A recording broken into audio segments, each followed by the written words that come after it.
Hoje vamos resumir o melhor livro sobre investimentos já escrito, que se chama O Investidor Inteligente, de Benjamin Graham. É um livro tão bom que foi Warren Buffett quem escreveu o prefácio para ele. Warren disse que ele leu a primeira edição desse livro em 1950. Na época, ele tinha apenas 19 anos e achou que era o melhor livro sobre investimentos que havia. E até hoje, ele não mudou de opinião. Warren diz que, para investir com sucesso ao longo da vida, não é necessário ter um QI muito alto, um entendimento em comum sobre negócios, ou informações privilegiadas. Precisamos apenas de uma estrutura intelectual sólida para tomar decisões e a capacidade de evitar que as emoções arruinem essa estrutura. E o livro O Investidor Inteligente nos dá exatamente isso, de forma precisa e clara. Warren aponta especificamente os capítulos 8 e 20 como dois dos capítulos principais, que contêm conselhos valiosos. Ele diz que, se prestarmos uma atenção especial a estes dois capítulos, não faremos investimentos ruins. Então, vamos resumir esses dois capítulos, e vários outros também. Mas antes de começar, quero explicar o que o autor Graham quer dizer com inteligente. Não tem a ver com QI. Ser um investidor inteligente significa simplesmente ser paciente, disciplinado e ter vontade de aprender. Devemos também ter uma boa capacidade de controlar nossas emoções e de pensar por nós mesmos. Esse tipo de inteligência, explica Graham, é um traço mais de personalidade do que de cérebro. Há evidências de que um QI alto e educação não são suficientes para se tornar um investidor inteligente.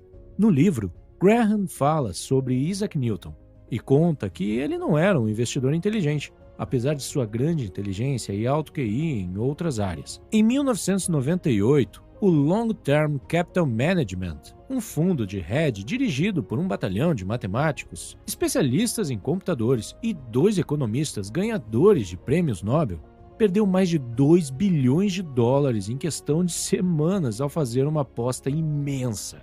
Quando eu resumi o livro Road to Ruin, de James Rickards, eu falei brevemente sobre o fundo Long Term Capital Management e como eles estavam prestes a causar uma crise global em 1998. Se você ainda não viu esse vídeo, eu recomendo. De qualquer forma, como você pode ver, até mesmo economistas ganhadores de Nobel podem fracassar em seus investimentos. Graham diz que a maior parte do tempo as pessoas têm investimentos mal-sucedidos não porque não são inteligentes, e sim porque ainda não desenvolveram a disciplina emocional necessária para investimentos de sucesso. Então, espero que agora esteja convencido que ser inteligente no mundo dos investimentos não tem nada a ver com o QI. Além disso, entusiasmo demais não é algo positivo nessa área. Graham diz que, embora o entusiasmo possa ser necessário para grandes conquistas em outras áreas, na área de investimentos ele quase sempre leva ao desastre. O maior problema do investidor, e mesmo seu pior inimigo, é provavelmente ele mesmo. Capítulo 1. A diferença entre investimento e especulação. Especular não é antiético. O que é importante é manter as atividades de investir e especular totalmente separadas. É perigoso pensar que estamos investindo quando, na verdade, estamos especulando. Graham nos aconselha a limitar nossa alocação na especulação, também conhecida como Mad Money Account, para menos de 10% dos fundos de investimento. Não misture o capital da sua conta especulativa com o que está em suas contas de investimento. Não permita que o pensamento especulativo contamine suas atividades de investimento. Devemos ter em mente a diferença. Investir em uma operação que, através de uma análise criteriosa, promete segurança do investimento inicial e retorno adequado. Operações que não se encaixam nesses requisitos são especulações. Capítulo 2. O que podemos fazer para vencer a inflação? Eu adoro essa frase de Henry Youngman sobre a inflação. Ele disse: os americanos estão ficando mais fortes. Há 20 anos, eram necessárias 2 pessoas para carregar $10 em compras feitas na mercearia da esquina. Hoje, um garoto de 5 anos consegue fazer isso sozinho. Os investidores frequentemente negligenciam a importância de compreender a inflação. Os psicólogos chamam isso de ilusão monetária. Por exemplo, se recebermos 2% de aumento de salário no ano, mas a inflação for de 4%, com certeza nós sentiremos melhor do que se tivermos uma redução salarial de 2% em um ano que a inflação for 0. Os dois cenários nos deixam em uma posição virtualmente idêntica, mas nos sentimos menos lesados no primeiro caso. É preciso medir seu sucesso nos investimentos não apenas com quanto dinheiro você ganha, mas com quanto dinheiro te sobra depois da inflação.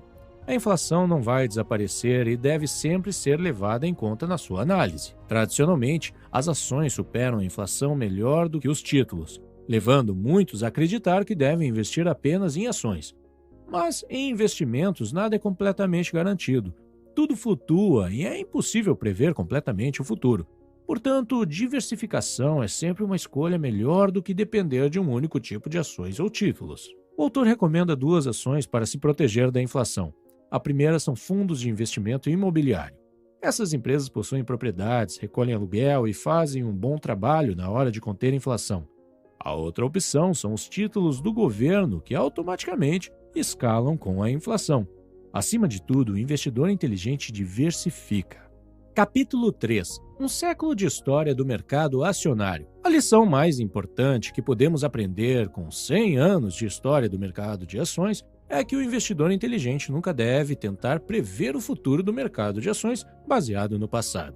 Só porque alguma coisa já aconteceu antes, mesmo que tenha acontecido várias vezes, não há nenhuma garantia de que acontecerá novamente. O mercado de ações não irá subir indefinidamente. Devemos sempre ser cuidadosos e ter em mente que quando os preços das ações sobem, investir se torna mais arriscado, não menos. Graham faz 3 perguntas simples. 1. Por que os retornos futuros das ações devem sempre ser iguais aos retornos passados? 2.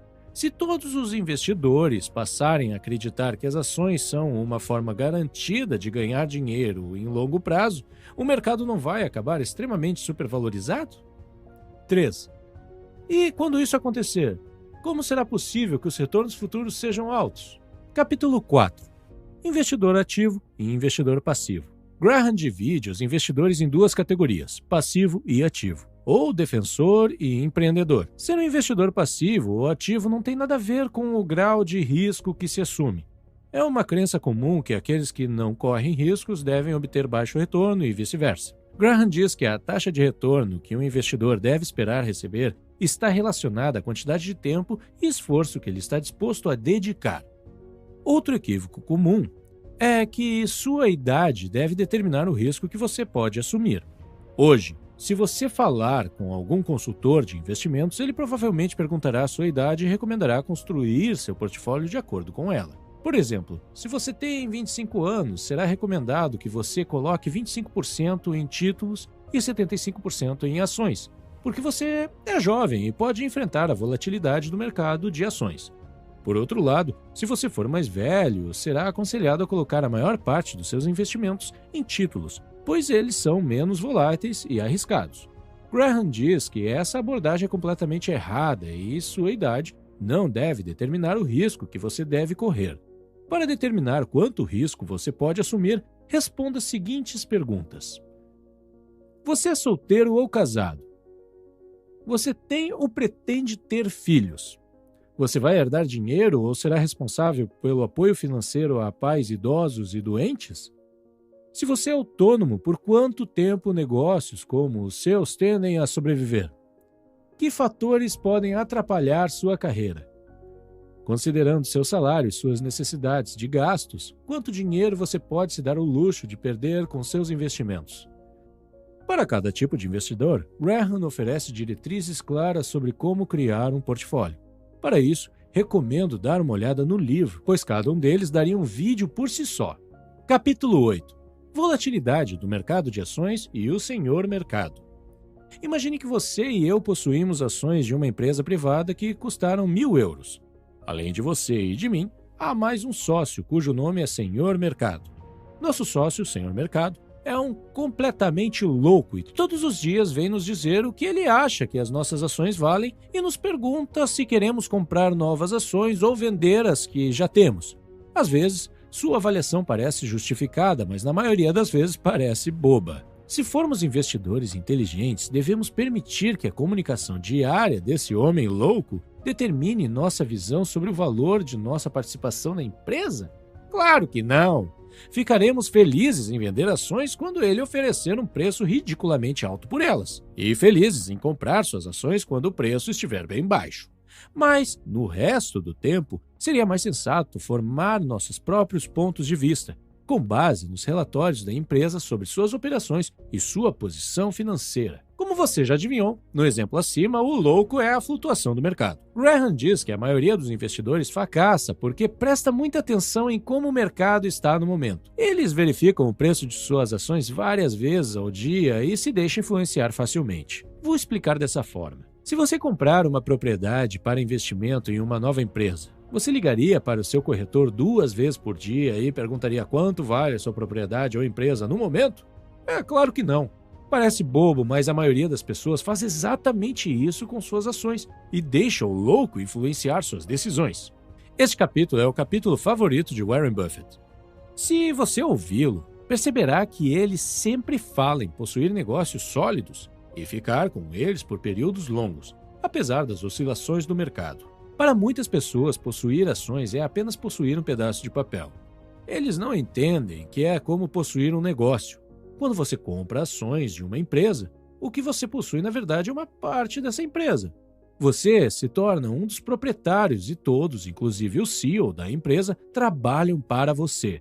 Portanto, você deve tratá-la como sua empresa e não deixar que um louco qualquer influencie sua decisão. A melhor estratégia para o investidor inteligente é fazer acertos periódicos, independentemente da flutuação do mercado.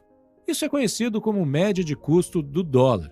Seu comprometimento e o controle de suas emoções farão toda a diferença. Além disso, nunca tente antecipar o mercado. Sua chance de acertar é a mesma chance que o presidente Donald Trump apareça no seu coquetel vestindo uma fantasia de coelhinho. Capítulo 9.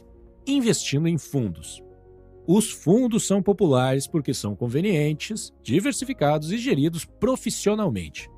Mas estão longe da perfeição. Muitos gestores de fundos tentam antecipar o mercado, o que não é sensato. Além disso, muitos fundos têm taxas de negociações excessivas e custos mais altos porque os gestores negociam com frequência. Aqui está um exemplo para que você entenda como é investimento em um fundo. Digamos que eu vá até você e lhe ofereça uma parceria. Eu digo: olha, tenho uma ideia de negócio, mas não tenho dinheiro. Então você vai colocar 100% do dinheiro, assumir 100% do risco e eu vou administrar o negócio. Se tivermos lucro, nós dois ganhamos. Mas se não tivermos, ainda assim pegarei minha parte por ter administrado o negócio. Ah, e por falar nisso, devo dizer que sou um péssimo empresário. Há uma grande probabilidade de que eu falhe e tenho um histórico terrível. E aí, você faria parceria comigo?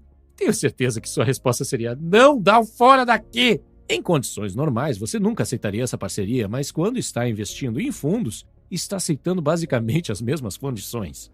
Você é quem coloca todo o dinheiro e assume todos os riscos. Na maior parte das vezes, os gestores de fundo não adicionam nada. Eles só administram o fundo e são péssimos nisso. Eles têm apenas um trabalho e não conseguem fazê-lo. Na maioria das vezes, os fundos gerenciados nem conseguem ser melhores que os fundos de índice. Você pode achar que eles são profissionais e sabem quais ações escolher, mas na verdade eles não sabem. Se você apenas investir em algum fundo de índice sozinho, terá um desempenho melhor que eles. De vez em quando, os gestores de fundos estão certos e levam a parte deles do lucro, mas na maioria das vezes, eles estão errados e você perde dinheiro. Mas eles ainda obtêm o lucro com taxas de administração, custos de negociação, etc. Em 1973, Burton Malkiel, professor da Universidade de Princeton, afirmou em seu best-seller que um macaco vendado jogando dardos nas páginas de finanças de um jornal poderia acertar um portfólio que renderia tanto quanto um cuidadosamente selecionado por especialistas. Mas Burton estava errado. Os macacos fizeram um trabalho muito melhor que os especialistas. Então, se você conhece alguém que tem um macaco investidor que joga dardo para vender, me avise. Se mesmo assim você decidir contratar um gestor de fundos ou um consultor financeiro, certifique-se de que ele conheça a sua equipe e que seja sincero com você. No livro, há uma lista de perguntas importantes para avaliar seu consultor. Muitos consultores financeiros são vigaristas que fazem você confiar neles e te convencem a não investigar melhor sobre seu trabalho. Antes de apostar no seu futuro financeiro com eles, é importante encontrar alguém honesto. Ronald Reagan costumava dizer: confie, então verifique. Sempre faça sua pesquisa. E certifique-se de que seu consultor realmente conheça os verdadeiros fundamentos do investimento e tenha alguns anos de experiência no jogo.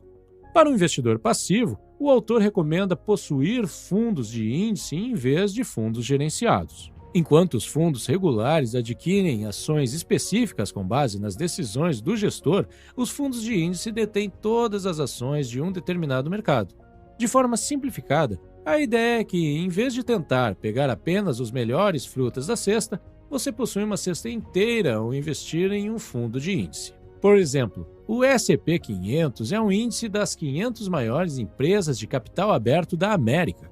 Quando você investe lá, você basicamente possui uma pequena parte das 500 maiores empresas da América.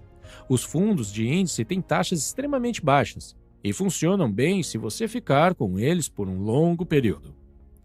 O único problema é que esse tipo de fundos de índice não é muito atraente. Você não vai poder se gabar sobre como acabou comprando uma ação da próxima grande empresa no churrasco do seu amigo.